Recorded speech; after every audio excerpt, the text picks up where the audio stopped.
de Porta de la Rafonada de Santa Catalina y Porta de Bapelcófol. El Ayuntamiento de Palma dedicó en 1934 esta lápida a los muertos y heridos de aquella explosión. Es curioso que el escudo republicano que se observa en relieve haya sobrevivido a toda la guerra civil.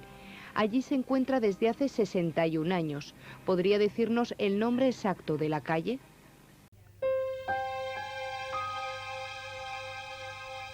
Este es el lugar donde hace ahora 100 años se encontraba el polvorín de San Fernando. El 25 de noviembre de 1895, una explosión rompió la tranquilidad de esta zona palmesana y, lo que es peor, causó cerca de un centenar de víctimas entre muertos y heridos. En aquel momento se vivía una cierta crispación ciudadana ante el derribo de las murallas. Quienes lo avalaban creían que Palma no podía expandirse con ellas por en medio. Aunque la orden que autorizaba el inmediato derribo de las murallas no llegaría hasta 1902, 24 años antes ya se habían demolido tramos entre Saporta d'Esmol y el Consulat de la Mar. Cuando el polvorín estalló, nació la sospecha de que no fue un hecho fortuito.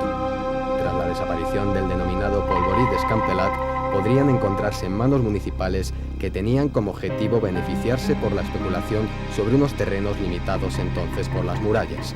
Pero esa es solo una hipótesis. Lo que hay registrado históricamente es que el Ayuntamiento de 1934 inauguró esta placa en memoria de las víctimas.